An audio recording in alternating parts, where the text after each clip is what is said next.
get started here as we are. I'm going to welcome all of our attendees first to this, our first live virtual event from Chapter Media as part of the Great Canadian Aftermarket Trade Show virtual event.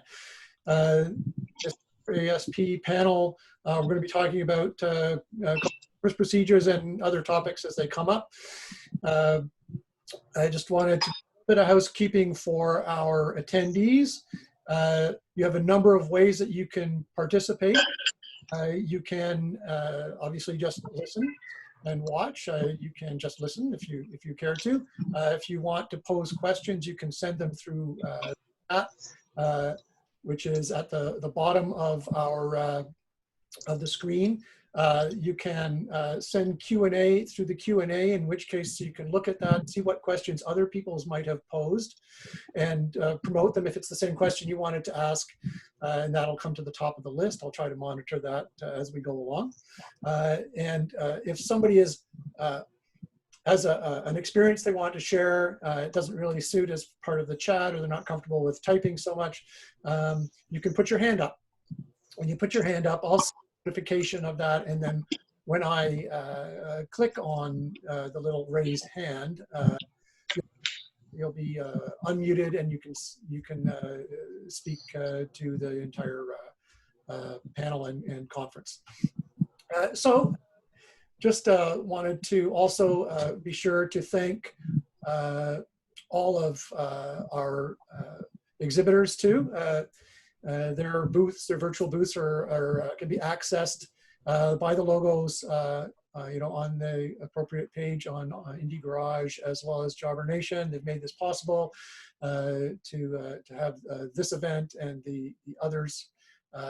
Also, kudos to those who've stepped up on that front, in this very unusual time to find new ways to connect with the industry and with customers. So thank you very much to everybody involved. And of course, definitely not least, thank you to our panelists here. I'm just going to go around and ask each of our panelists to introduce themselves. I'm going to start with Murray Voth from RPM Training. Just tell us a little bit about what your involvement in the industry is, and what you'd like to make sure that the attendees know. Oh, hi everybody. Good morning. Murray Voth, RPM Training. I'm what the modern term is what's called a business coach. I do RPM mastermind groups. Sean's actually a group member in the Brampton group. And we look at key performance indicators, numbers. We coach through HR issues. We coach through standard operating procedures. You name it, we bring it to the table. We work on it. And then I offer training in shop management and service advisor training. So I've been doing this for 15 years. And prior to that, I operated service stations with bays for a living. That's my background. So, yeah. Now, we seem to have lost Dean, I hope temporarily here. So he's walked out of the room, I guess, as we say. But Sean, must have been something I said. I've spoken a number of times before, and aside from bringing, I think, a certain degree of humor to the job too, which is much appreciated. Tell us a little bit about your business. Yeah, so I'm from Smithville, Ontario. We've been here since 2008. Yeah, me and my wife run the business. Grown over the last 3-4 years, and been focusing on more training and stuff like that over the last few years. So good stuff. Good stuff. Thanks, Sean. And Dean. Dean spoken a number of times, and Dean does contribute some things to Indie Garage, as does Murray, of course.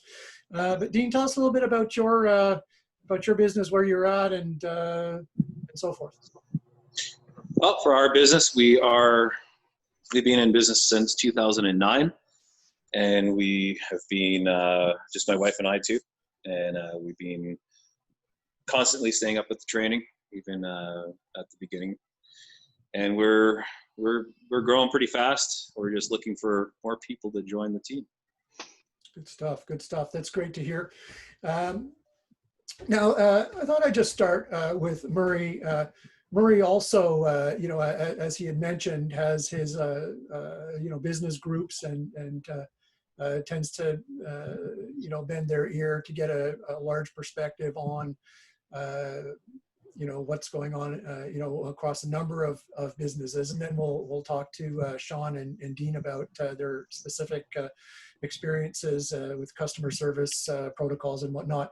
But what are you hearing from the shops that you talk to regularly, Murray, about the protocols? What do they tend to have in place? What are they having some trouble with, and what do they think that you know, might hang around as a process or protocol for customer service? Sure. Initially, many of them did the closed door, using the night drop system to drop off keys, pick up and delivery. And then as time evolved over the last 4 months, I just surveyed them. Well, it's a little while now, about a month, I guess. I did a survey with all of them about their customers.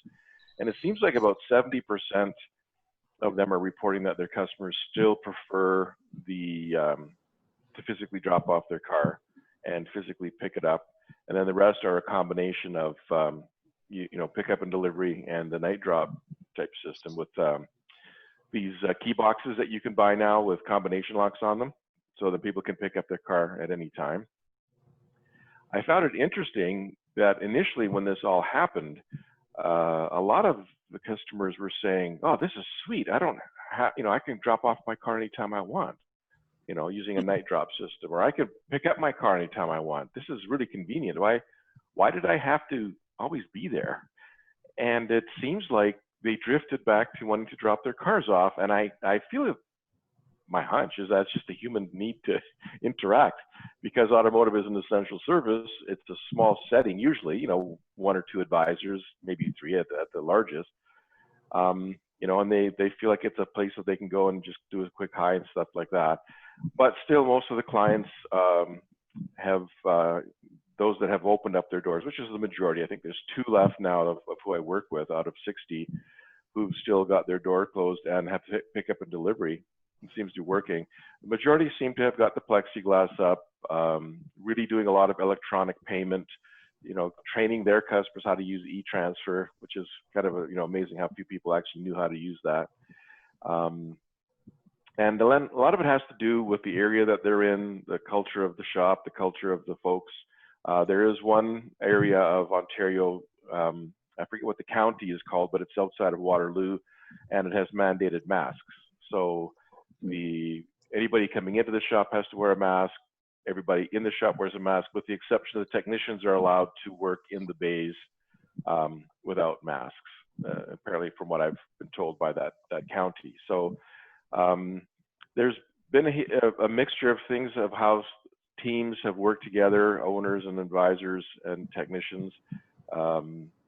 It seems like whenever protocols were put in place, there was employees that did relax. There were some people that didn't. None of this seemed to bother them that much, but there was a significant number that were uncomfortable. And as soon as the plexiglass went up, or as soon as, you know, masks went on for the customers coming in, people seemed to relax a little bit, right?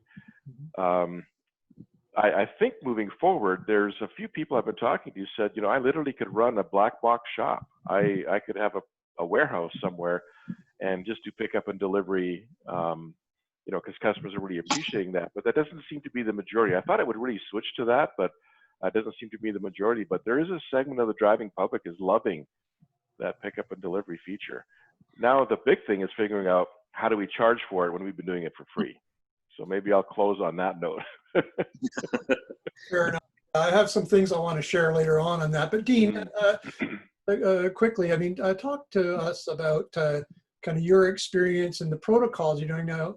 I know we've talked about this before, but you also had a bit of a situation crop up personally. So if you could share on that too. I know it's a while back now, but you know, it's all been part of this journey that we've been on, correct?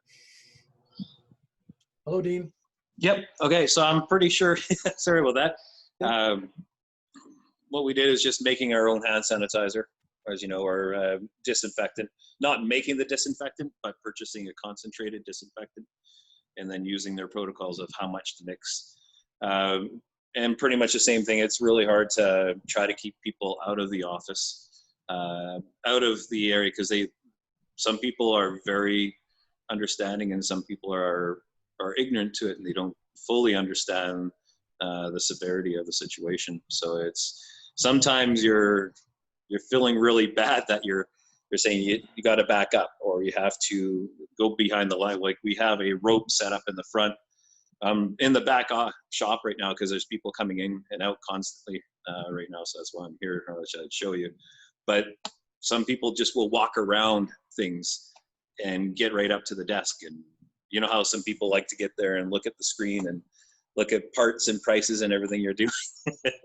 So that's still kind of the same thing that we're dealing with.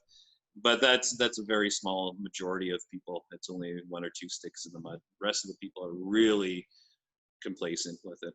Right. Yeah. Now, you did have a bit of, I'll call it a scare early on in this. So if you could share, if it's okay to share a little bit about what that was all about. Well, it sucked. Our kids were getting sick. We didn't know what it was. Going back some ways now, was this in April or? Sorry? This was a while ago though, right? Was this April time frame or? Like right at the end of March, beginning of April. Okay. And we, right after the RPM training course, basically, which a shout out to Murray. Thank you for everything. We've changed a lot, but, and we're doing better because of it. But we had to shut down just because we were sick and we were going to go and try to get testing. But in Manitoba, if you weren't showing any severe symptoms, they won't test you. They just go home and isolate. So we with heavy hearts, we shut down, and all of our clients understood. And I'd say probably 1 out of close to 50 appointments went somewhere else, and they all waited for us to get back to work. Oh, that's So it was, our clients are awesome people. Yeah. And, a lot of people in Manitoba understand. So I'm thankful we're here in Manitoba, and in a small community has really helped us out. So we went home, shut down, and came back with these strict guidelines of how we're going to run things. Good stuff. Now, Sean, by the way, I'm not sure if Dean shared, but Dean is in Portage La Prairie. So it's a smaller center, but it's certainly something that, it's not a hamlet, but it's great to hear that there's still a good community feeling there and a lot of connection. Kudos to you, Dean, for staying connected like that in a way that's going to get your customers to understand. So now, Sean, what's your experience been since we got into this, and how have your customers kind of reacted? Similar to what Dean said, it's kind of all over the map. Most people are pretty good, but you always get some people are really, really paranoid, and other people just don't, they just don't get it. But I think now it's pretty much calmed down. Everyone's pretty, relatively relaxed about it. But the only thing I've kind of resisted is the whole plexiglass thing. That's about the only thing I haven't done. We're still doing all the sanitizing and everything, but I just can't get behind that, because I think for our shop, a lot of people come just to talk.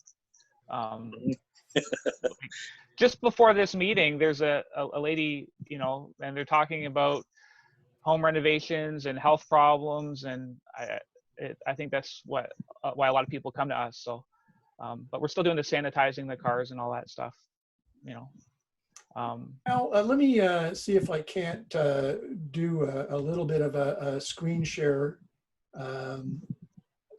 here. This was I'm just going to put this on full screen for everybody.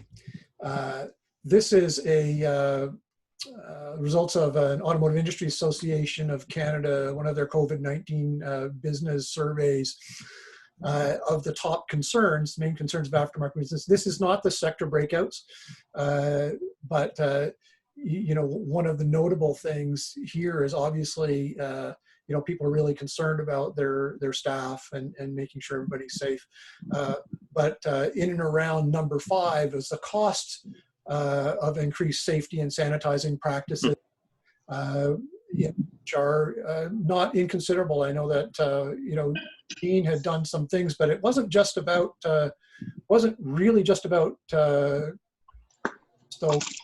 Dean, when you were took to making your own stuff, there's some availability issues at the time too, correct? Yeah. Just being able to get things. That sort of became the toilet paper issue for the aftermarket was just getting cleaning products. Yeah. People came in and just cleaned out all the Costco's and everywhere else, and then trying to find this stuff. I do know there were a couple of places.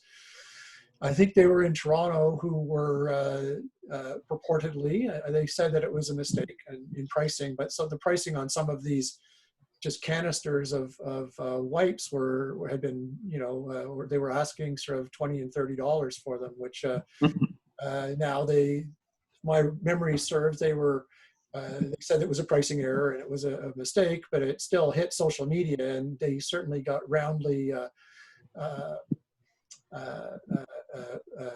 criticized for it, including by Ontario's Premier Ford at the time. So hopefully it was just a mistake, but these are some of the issues that we've been dealing with. Now, Sean, is the cost of any of these procedures been a concern of yours? Cost is minimal. It was at first a supply issue, like trying to buy gloves was next to impossible, like just the normal gloves that the guys wear. That seems to be not too bad now. So now, where you are, do you have a municipal rule on putting masks on, or is it a guideline, or what's the situation where you are? Yeah, right now it's all around us. So the neighboring cities have mask rules, but not here yet. It seems like it might be coming, but so far, no. Are people wearing masks anyway, or are they just kind of waiting for a rule? Very, very few people have. Very few people in our area. Okay, I will say that in Sudbury, where we are headquartered, they have a guideline. It's not a bylaw and it's not a mandate, but the adherence to wearing masks in commercial spaces, which is what the rule is, and other kind of community indoor spaces, the uptake is pretty much 100%. And wow. There's certainly been some people screaming on social media, that they won't ever wear a mask. But if you actually go out to the stores and to the business locations, I haven't seen anybody having a throwdown like you might have seen on some, on YouTube is everywhere, where people are like being really adamant about their right not to wear a mask. Most of that is in the US. I have in a few cases, and certainly in Toronto, they've been having the marches and the protests about it, but it seems to be a pretty small number. So one more question for you, Sean, though, is without the mask, without all these other things, is there still a kind of awareness of social distancing, and are people being respectful of that, or what do you have in place? You said you don't have the plexiglass in, but I've also heard that there's issues about supply and cost on that too. But any changes within your shop that if I were coming in as a customer that I should be aware of? Most people are pretty respectful of the distance. Our office has a counter going across, so it's not quite far enough. If I have people coming up to the counter, I'll maybe just take a step back to kind of maintain that. So it's pretty easy to maintain the 6 feet, Sure. that way. Yeah. Sure. Yeah. So again, with Dean, what earlier on, Murray had mentioned that a lot of people were quite happy to come back to almost to visit. I mean, Sean said, well, people that could come in just to talk, that human contact, because when it was at the depth of the shutdown, before more things started to open, there were really very few places where you could have some physical or some conversation with somebody. Did you find that too? People kind of... Yes. Yeah, people are really lacking the communication. Like between myself and Sean and Murray and all the other clients that we have and all other businesses like in the automotive here, our clients like us because of who we are. Sean does the same work we do. Murray does the same work we do, but they like us, or they'll like Murray or Sean or Andrew in that case. And it's not just, you're not much more of a diagnostic guy or an investigator, but you're also there as kind of like just a friend that people need to talk to. And you build that it's like a family. That's what it is. It's a family. And we help each other out that way. And people really crave that. And we miss it too. You know, I miss hearing about all our clients and all their friends. So they call us on the phone instead of coming in. But it's really hard on myself and Kelly especially. But yeah, it's we miss that a lot. Sure, yeah, and as you, Murray had suggested, there weren't a lot of places that people could go to. So, there was a big push and I think a reasonable amount of uptake on the valet services in the past, where individuals would go and pick up the car, bring it into the shop. But what I'm hearing is that is an area that people are quite happy to come by if they feel, obviously they feel safe. You have a few protocols in place. People are being careful. I think even though they're not having mandates for masks and things, people are they understand. Absolutely. Now I do want to share another little bit of info, part of the this here, if I can actually get it to come down. Is this this is from a JD Power and Associates has been running a number of, I think they've done 8 waves now since March. Now this is focused on the dealership environment, but the experiences are not that different. Some of their sticks and the size of their business is a little bit different, but the home pickup and drop off was something that 51% of the respondents said that they were likely to use, and no contact drop off 50%, which is e-boxes that we talked about, and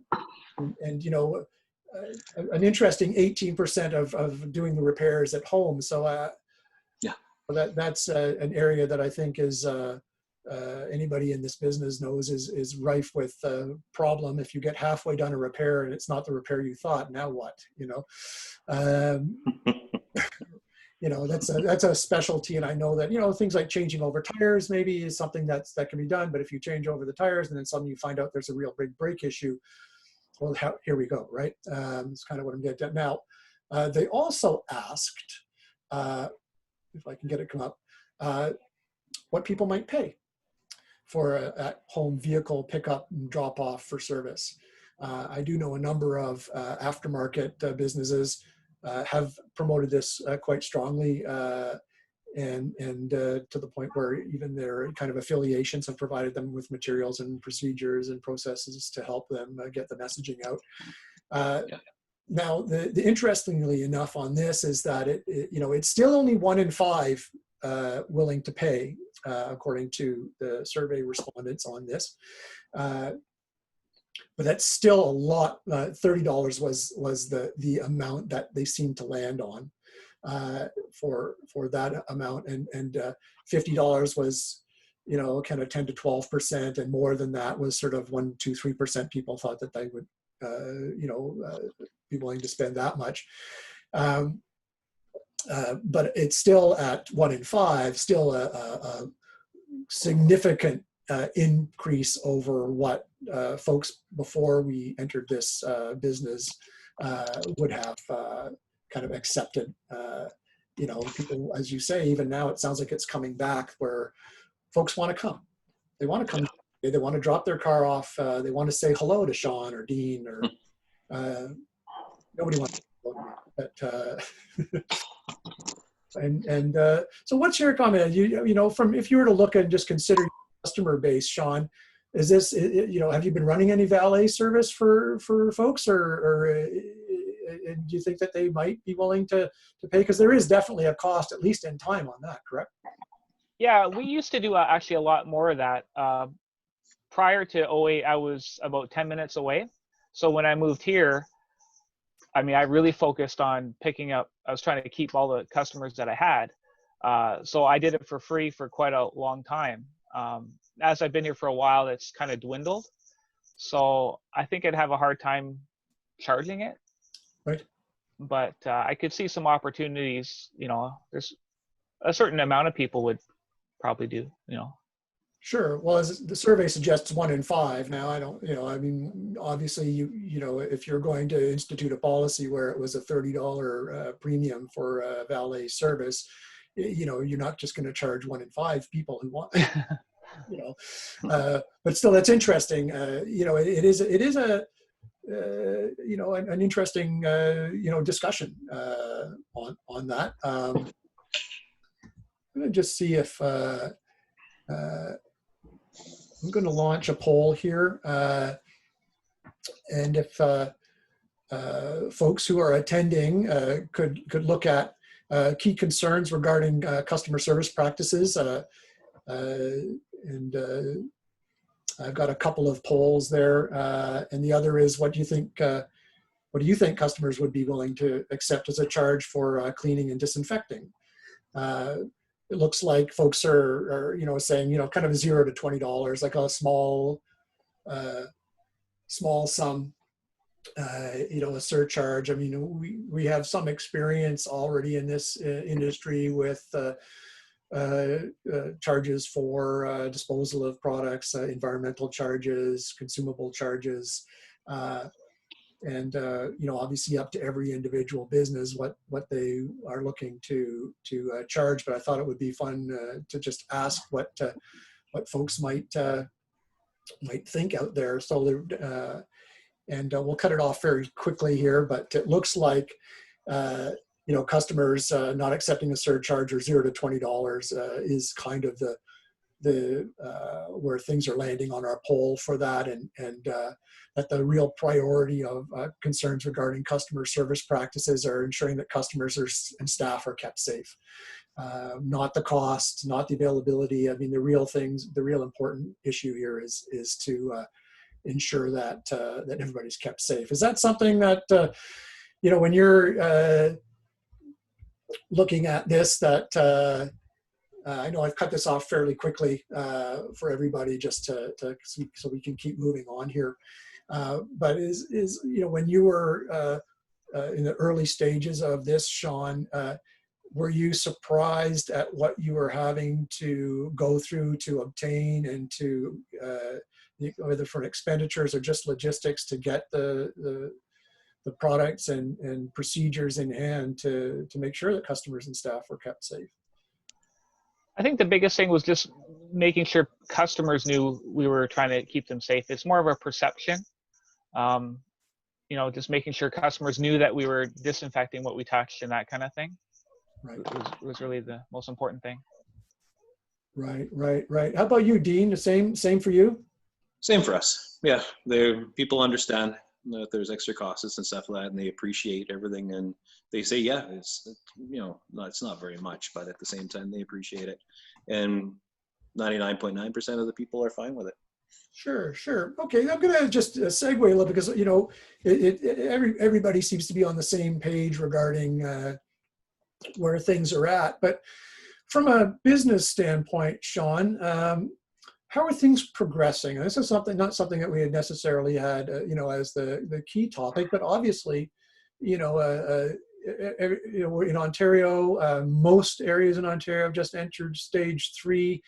And while certainly the aftermarket has been an essential business throughout the entire economic shutdown and reopening, other people have not necessarily been in that boat with their employers. How is the business progressing as things have opened up, and what's your outlook? So far, we haven't missed a beat. It's been we've been growing just as we did before. There hasn't really been any change. I do wonder, after 6 months down the road, how things will be, if people have economic, problems down the road, if I'll notice a difference. But so far, it's been really no change. Stuff. And how about for you, Dean? Same thing for me. It's more surprisingly that people are spending way more than they used to. We've been finding, and a few other business owners in town are saying we keep in contact with each other too. Like I said, this is a brother in arms is what we do in automotive. And most of them are saying, most people are spending more money.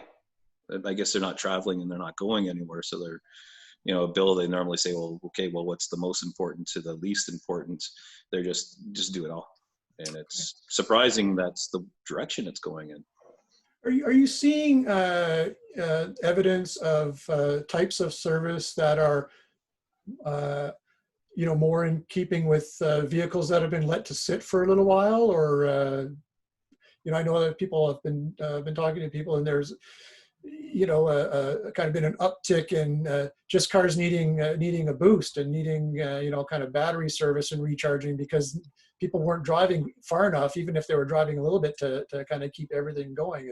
Have you noticed any evidence of anything like that, or little critters living in vehicles because they've been sitting for a couple of months? Critters, yes, absolutely. It's a lot of diagnosis on U codes, and if anybody knows what U codes are, we have been having a lot of them. And the Buick over there actually has been sitting, and that's what I'm working on right now is the U codes, which is networking.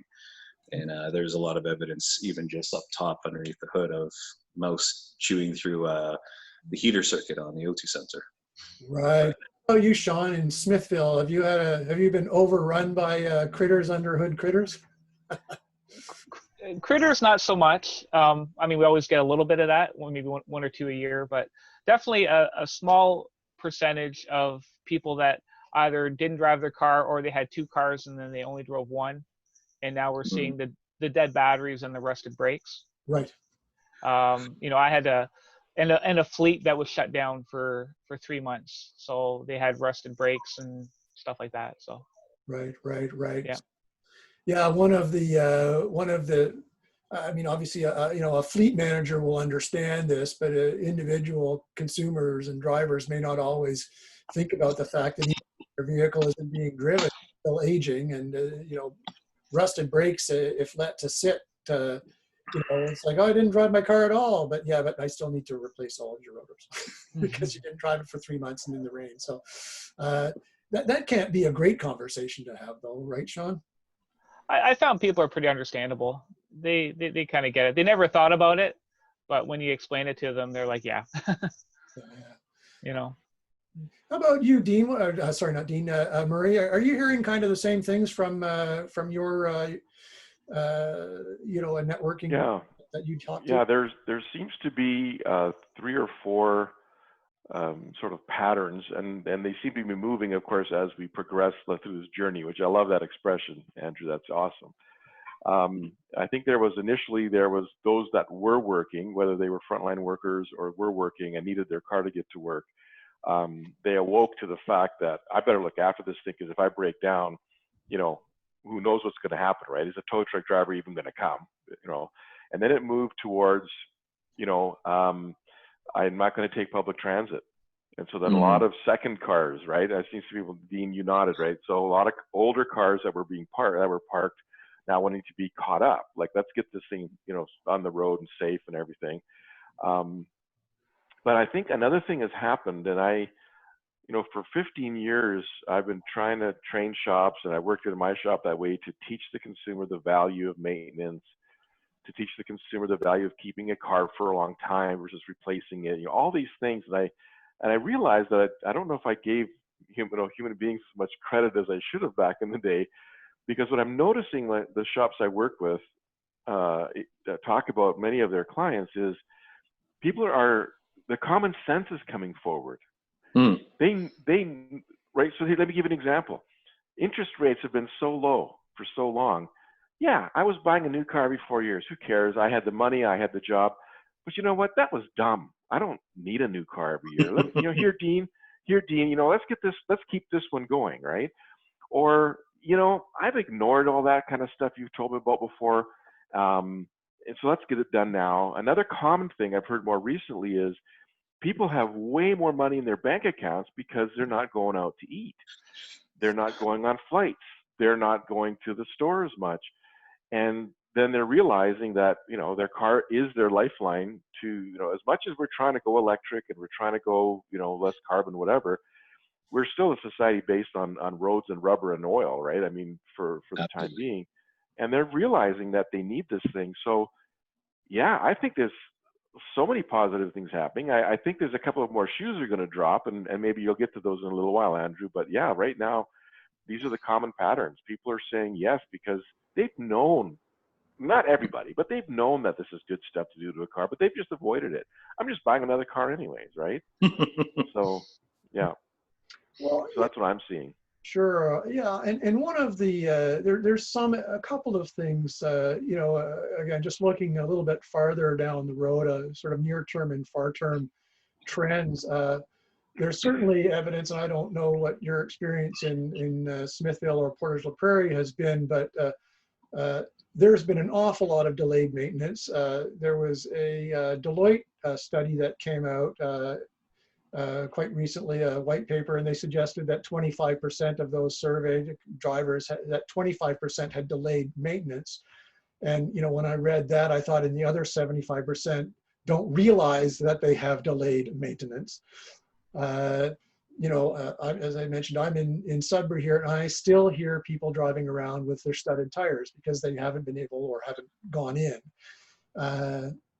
to get the winter tire changeover. And here we are in July. Now, there's always a little bit of that. People who, economically situation is they simply have no money, but you also look at the vehicle and realize that they just haven't got around to it. It hasn't been a priority, or it hasn't been a priority yet, and they're only just now getting back to work. So they'll get to it, or as I think as may have been the case for some of our panelists, the lead time to get service done in some cases has gotten quite long because everybody's come back, and not everybody who was working in the bays previously has come back. So some of the employers are a little stretched with staffing. Now, I'll just ask Sean. I mean, we haven't talked about this before, and I don't know what your staffing situation is normally like. Are you at regular staff? And what about the folks that you talk to at other service providers? Where are they at? I think everyone's pretty much back that I know of to full staff. We were short one apprentice for about 2 months, maybe 2.5. It was kind of his own decision for personal reasons. Mm-hmm. And at the time that was okay because I thought it might get quiet. I really did need him back. So yeah, we're back to full strength. Sure. What about you, Dean? Well, thankfully it's just ourselves still. So it's small town. It's pretty small, so everybody likes to go to the big city, and so it's just ourselves. So really, if we need to shut down, we could shut down. If we need to keep going, we keep going. So we're at full strength. Full strength.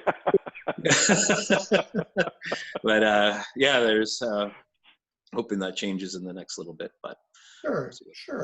And I had Alan McClelland on for a recorded session on apprenticeships, and he had expressed that there was it actually was a bit of a benefit in some ways. Normally folks who have an apprentice on board, they have a really hard time letting them go to get back and do their classroom modules because they need the hands in the bays, but with the shutdown or slow down to some extent, that allowed them to finish up a lot of those what would be in-class modules virtually.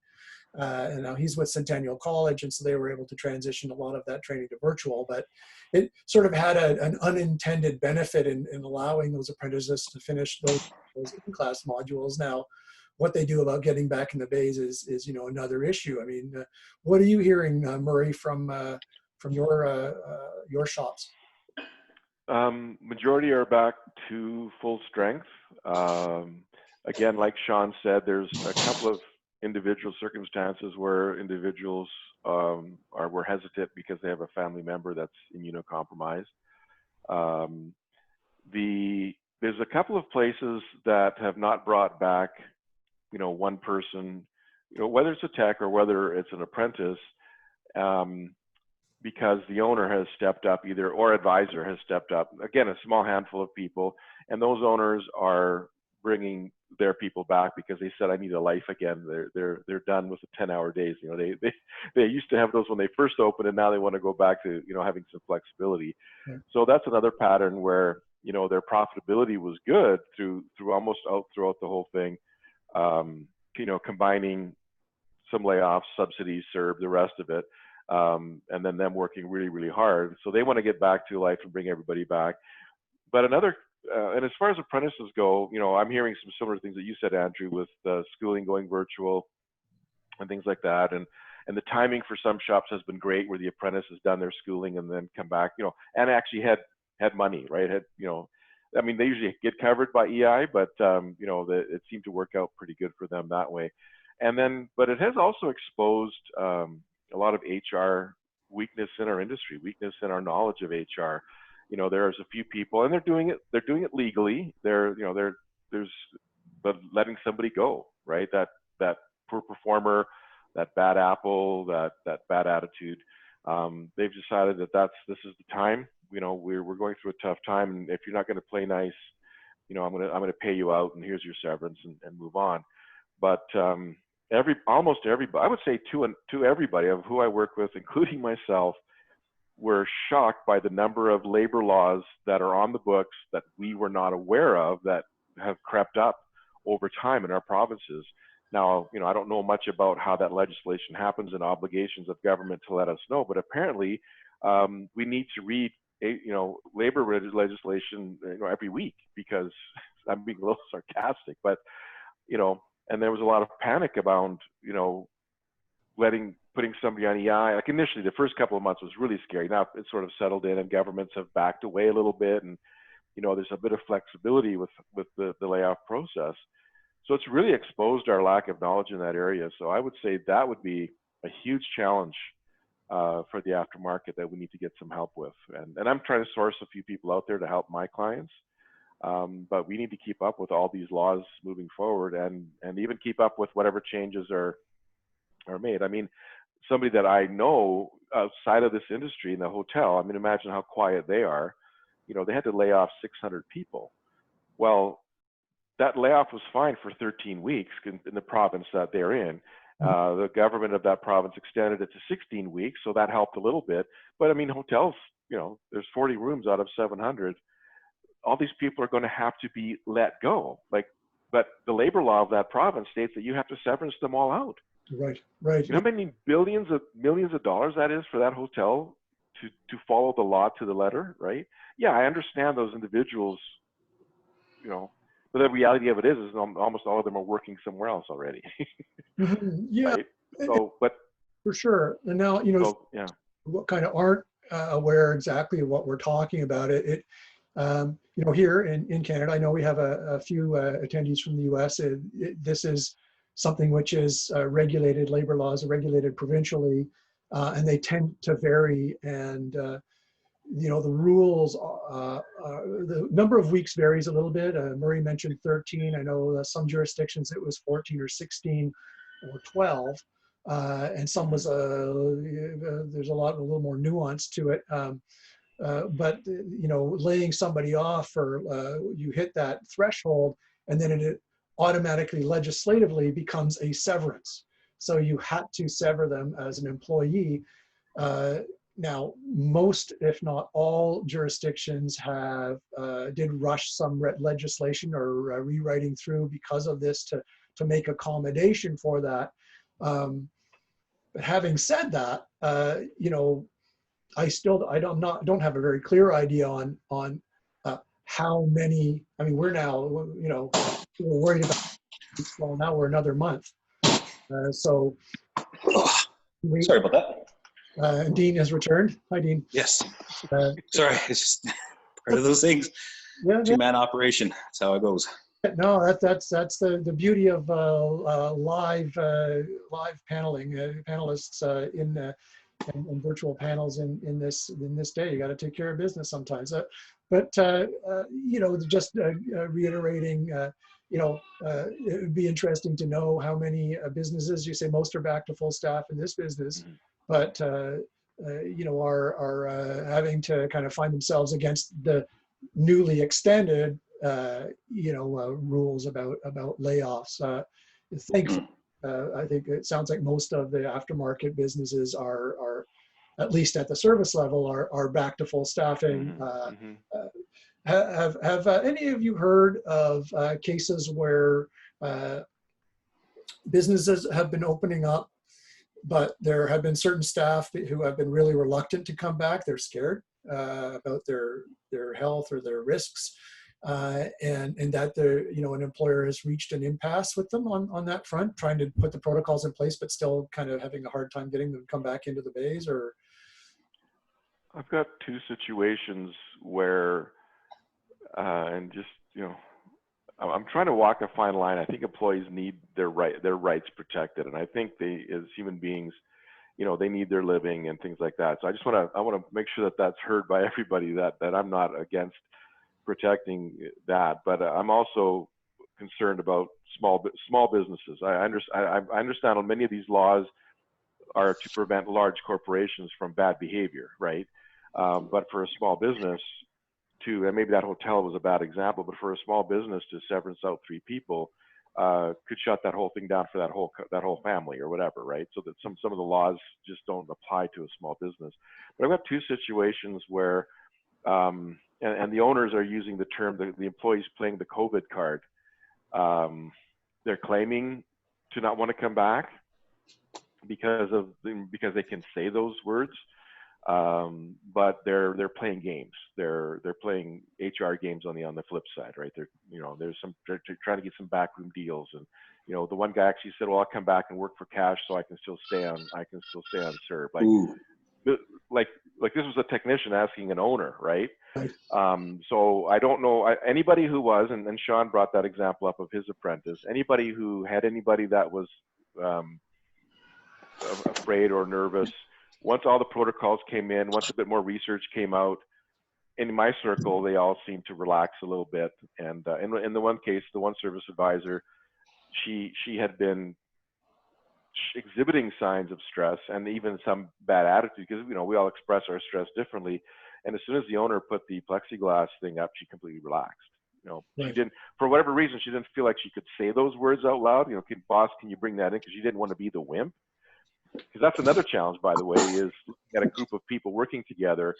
Do you feel free to talk about your concerns in that context, right? So I think I jumped off the topic there, but so there's two left where what we're playing the COVID card, and they're just walking. One case they've hired an HR lawyer, and in the other case they're still documenting everything and just hoping, because there's talk about that nationwide about people not coming back, right, and not feeling safe. So yeah, and certainly for kind of industry at large, not necessarily just industry. We all see the calls from businesses to transition out of CERB, maybe towards the wage subsidy type program, so that there's less of an incentive for people to stay not working. But that tends to be sort of anecdotal, and certainly within this industry, I've heard very little of that. People work, they just do. I mean, I admit, obviously with the understanding that their employers are putting the proper protocols in place to ensure that that they're safe. If you have a mask mandate in your area, whether that applies to workers or just to customers, and all these other things, and obviously cleaning, disinfecting, keeping vehicles clean, making sure customers are happy and served in a way that makes them comfortable, but very little in the way of kind of that toe-to-toe, we're going to fight you over this, I'm not coming back kind of thing. And I'm, I think that speaks to the quality of the management, and as well as the staff at shops too. They've built some relationships, so. Yeah. So this has been really good. Sean, what's your hope for the next kind of 6 weeks as we're going to be getting into, fall service season very soon now? My only hope is to be able to get away, actually, but truthfully, because we've been so backed up, I'd really like to get caught up in the next month. Right. Looking to catch up. What about you? We're hoping that everything just keeps going smoothly, and we're just taking a week off. And 2 weeks, we're just saying that's enough. Right. And Right. Good call. But that's because it's just ourselves. It's easy to say, you know what, we're shutting down and we're going to go. I'm not boasting or anything, Sean. I'm just saying, or Marie, I'm just saying that's what we're doing. And we need some time for our kids and some time for ourselves. And if people don't understand that, then that's their problem, not ours. It certainly sounds like your customer base is pretty understanding, and they're Absolutely. you're all Absolutely. on the same page there in that community. So I'm hopeful for you that they'll just, if they happen to come by and they see a little sign on the door saying, we've gone fishing. Yeah, most of our Kelly always calls all our clients all the time. That's why we've been staying constantly busy. Is she's making contact with everybody, letting everybody know how we're doing, how our kids are doing, and it takes a lot of time out of her day. But and on top of it, get to the point we text people. We put a broad text out to almost everybody we know in the field here, because that's how we stay in contact with people, is texting. That's what people do nowadays. Right. Oil change reminders, stuff like that, and saying, hey, you know what, we're going to be closing as of such and such a date, and we'll be back at this point. And they're like, hey, we need this done. Okay, well, let's get you in here sooner, and then we'll stay later and get that done and move on from there. So. Well, excellent. It sounds like certainly an awful lot of flexibility on everybody, both customer standpoint as well as the shop standpoint, is really kind of the go-to these days. I certainly know it's what it's been for us here, learning new tools. Digital connections are really important for some customers and for some folks. I just wanted to I know we've only got a few minutes here before we hit the top of the hour. I wanted to ask if any of our attendees had any questions. You can ask them either through the chat or through the Q&A. I do have a question here.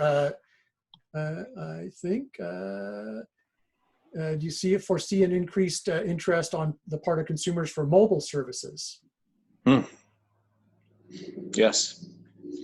So, how about you, Sean? What about mobile services, whether by yourself or by somebody else? Is that something that you see as a rising need? There's been a bit of that, mostly just with tire changeovers. I think CA started doing that as a service. I still resist it. I'd rather go pick the car up and bring it here. Right. Some of the things I had talked about too. You get the tires off, and if there's another problem, well, there's a broken stud. Now what? Right. Yeah. Another question that came was, how concerned are you or have you been about parts deliveries and pickups throughout this? I mean, have your suppliers assured you that packages have been cleaned and are properly disinfected? Or just deliveries? Or deliveries have been good? Has your supply chain really been stepping up? Have you had issues with that? Dean. We've been having issues with parts a lot of times. The parts aren't here in Portage. Everybody has an attitude out here that, Winnipeg's only 40 minutes away, so they don't hold anything on hand. But then everybody, I guess, in Winnipeg and Piston Ring or in Auto Value or Auto Sense, people have been dropping the balls more often than not, and you're stuck with a car in the hoist, or put it together and deal with it later. But then it's a real backlog afterwards. We've been seeing a definite change in that. That's for sure. It's not been very, very helpful at all. Right. It's really slowed things down. But if you're in Winnipeg, it'd be a different story. But out here, it's a bummer.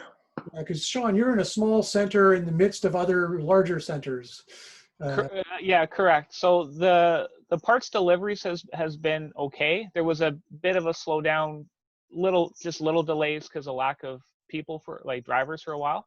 Okay. But the big problem is stuff that gets couriered.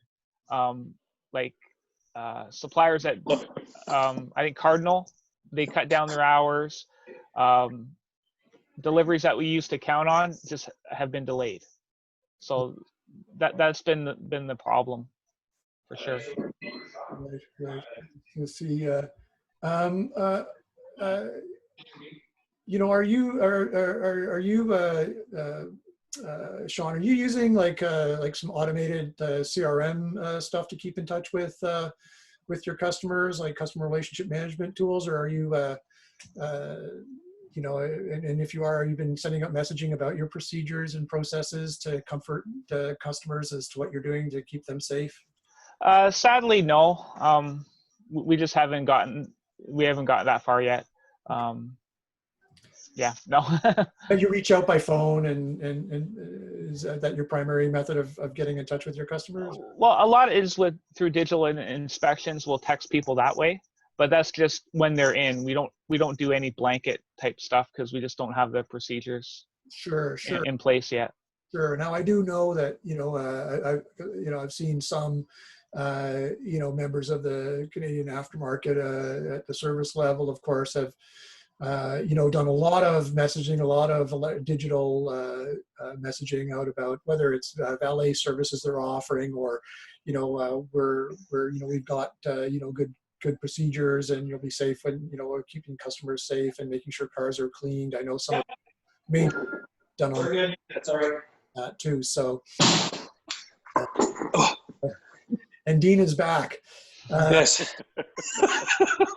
Mobile servicing, actually, that's something we started doing for some clients, because some people are very paranoid, and we have a basic charge, and we're having an interview this week actually with somebody else, because then I can actually leave the shop and I could do a mobile diagnostics, and we're charging about $150 plus taxes, so about $180 with taxes and supplies and everything else. And people are all down for that, for most electrical and diagnostics. I can't really do much more than the electrical and diagnostics, but most people can do the work themselves. They just need the help to figure out what's wrong with their vehicle. And a lot of people are digging that idea, and it's really catching on. Okay, that's interesting. What kind of customers are these? Are these elderly people who are older? Some people have COPD. Some people have other underlying health issues, and that's something that our lovely government's been finding out, is that it's mostly to do with respiratory issues that people are really struggling with, and it makes them, when I tell them it's going to be 180 by the time I come and taxes and everything are done. Okay. Done. Okay. It's for sure. Absolutely. What did you mean by paranoid, Dean? You mentioned the word paranoid, some of them. Paranoid is it, and I try to help people with that. They're really old people who are in their 60s and 70s. They're part of the old school way of mentality and way of thinking, and 70s and 80s mostly. And they don't want to leave their house. And I'm just like, you know what? Just wash your hands. Just keep your distance, and that just wash your hands, And we, with the U-Haul that we have here, we had somebody coming, they're leaving here and going to Texas. And I understand how people are from Texas. They're very old school, and I didn't have a problem. And I went and shook his hand, because that, to people in Texas, a handshake actually means something still. And he was just blown away that I shook his hand, but he said, thank you. That's one thing that's been missing. And I'm like, well, I don't consider myself to be worried. And I know that's something that I shouldn't be doing nowadays, but at the same time, that's our tradition that we have, and shaking hands is more personable to them. So I just washed my hands after I was done. I didn't touch anything. I'm going to say, and then you immediately run to your bottle of hand sanitizer and go wash your hands. But yeah, just hand soap. That's it. Yeah. Yeah, you should be. Yeah. I think so. Andrew, one of the alternatives to mobile that I'm seeing people do is taking advantage of the digital world that we live in. And Dean, I mean, it sounds interesting that you have this opportunity, and I'm glad to hear that you're charging a higher rate than normal. So that's awesome too. Way to go. But opportunity where the appointment is made, the vehicle is picked up. Sometimes a courtesy car is left in place of it, right? Yeah. Vehicle is brought back to the shop. Everything's done with a digital inspection. But the next layer that people are doing is the one shop has its own custom software. There's actually a video of the technician doing the inspection. So it's not just the video of the car or pictures of the car, but it's actually a short little video of the technician doing their walk around, so they can see the face of the tech, by their car, so they can make a human connection through video. The one shop, the technician doesn't do the narrating. The advisors then do a voiceover to narrate what the technician was doing. And then a couple of other people are sending a Zoom link in the digital report, and the advisors are having a Zoom consultation. So we're not talking about what your vehicle needs over the phone audibly. We're doing what we're doing today. I can see the advisor's face. I can see the inflection and that. And so there is an opportunity to keep your techs in the building, keep your equipment all there, and then using digitization for a segment of people. Obviously, the 70 and 80-year-olds aren't all going to have mobile phones and tablets, right?